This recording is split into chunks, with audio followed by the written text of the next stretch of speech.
Avoir une idée d'entreprise en Belgique, c'est super. Mais bien souvent, la première question qui vient, c'est par où on commence.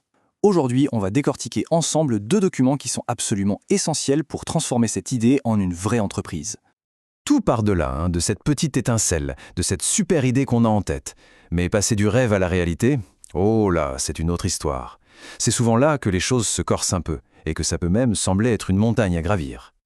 Eh bien, pour y arriver, il y a deux documents vraiment incontournables. Il faut les imaginer un peu comme les deux faces d'une même pièce. D'un côté, on a l'histoire, celle qui va donner vie au projet, et de l'autre, on a les chiffres, ceux qui vont prouver que tout ça est bien solide. Allez, on attaque la première partie, le plan d'affaires ou le business plan. C'est là qu'on va poser les mots, qu'on va raconter l'histoire qui se cache derrière l'idée. C'est la partie narrative en quelque sorte.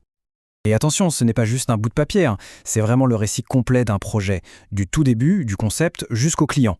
En gros, il répond à toutes les questions clés. Qu'est-ce qu'on vend? À qui? Comment? Et surtout, pourquoi ça va marcher? Ok, mais concrètement, à quoi ça sert? Eh bien d'abord, et c'est peut-être le plus important, c'est pour se convaincre soi-même que l'idée tient la route. Ensuite, c'est une preuve de sérieux indispensable pour aller voir des partenaires ou une banque. Et enfin, c'est une vraie feuille de route pour savoir où on va. Pour que ce soit bien concret, prenons un exemple. Imaginez une boutique de streetwear à Charleroi. Regardez comment la mission est définie. C'est simple, c'est direct, et hop, on a tout de suite l'ADN du projet. On sait exactement de quoi il s'agit, sans blabla. Une fois la mission posée, il faut creuser. C'est quoi le marché? Qui sont les clients? Les concurrents? Et la question à 1 million, comment on se démarque? Pour notre boutique, la stratégie est limpide. On vise les jeunes sur TikTok et on se positionne avec des prix plus sympas que les grandes enseignes. Voilà, c'est ça, trouver sa place. Le plan doit aussi, bien sûr, détailler la stratégie commerciale. Comment on va attirer les gens et surtout, comment on les fait revenir. Ici, l'idée est simple mais hyper efficace, une carte de fidélité. C'est tout bête, mais c'est exactement ce genre de détail qui crée un lien avec les clients. Bon, l'histoire est là, elle est belle. Maintenant, on passe à l'autre côté du miroir, le plan financier.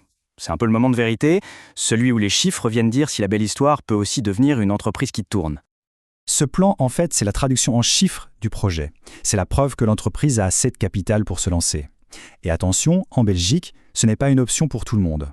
C'est même une obligation légale, à présenter au notaire quand on crée une société comme une SRL. Mais pourquoi c'est si important?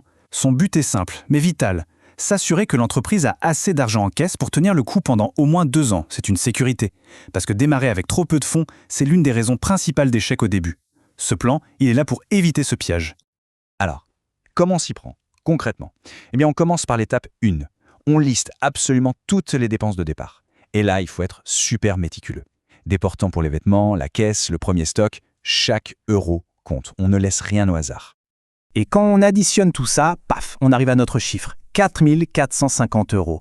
Ça, ce n'est pas une estimation en l'air. C'est le montant concret qu'il faut avoir sur la table pour pouvoir ouvrir les portes du magasin.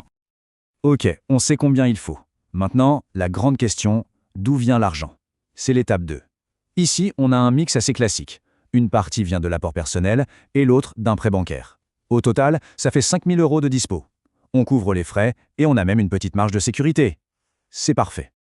Mais attention, le plan financier, ce n'est pas juste le ticket d'entrée. Il faut aussi se projeter mois par mois. D'un côté, on estime ce qui va rentrer, le chiffre d'affaires, et de l'autre, on liste tout ce qui va sortir. Le loyer, les achats, les salaires, bref, les charges.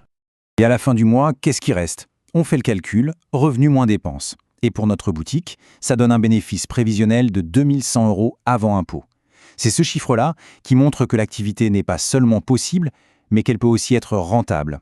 Voilà, on a nos deux pièces du puzzle. L'histoire d'un côté, les chiffres de l'autre. Maintenant, regardons un peu comment tout ça s'emboîte pour former une image complète et cohérente. En fait, c'est aussi simple que ça. Le business plan, c'est l'histoire du projet.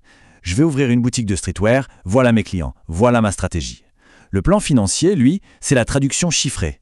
Pour ça, il me faut tant, voilà comment je le finance, et voilà ce que j'espère gagner. Une autre façon de voir les choses, et j'aime bien cette image, c'est que le business plan, c'est le cœur du projet. C'est l'histoire qui fait vibrer. Et le plan financier, c'est le cerveau. C'est la logique, la rationalité qui s'assure que tout tient debout. Le cœur et le cerveau. On a besoin des deux. Alors, au final, qu'est-ce qu'on doit vraiment garder en tête si on a une idée d'entreprise qui commence à germer? Le plus important, c'est de ne pas voir ces documents comme une corvée administrative. Ce sont les fondations de l'entreprise. Pour résumer en une phrase, le business plan, c'est la vision. Le plan financier, c'est la preuve. Et il faut absolument les deux pour que ça fonctionne. Les fondations sont là. Le plan est prêt. Après, bien sûr, vient le plus excitant, construire, transformer ces mots et ces chiffres en quelque chose de réel. La vraie question, c'est, et si l'histoire ne faisait que commencer ?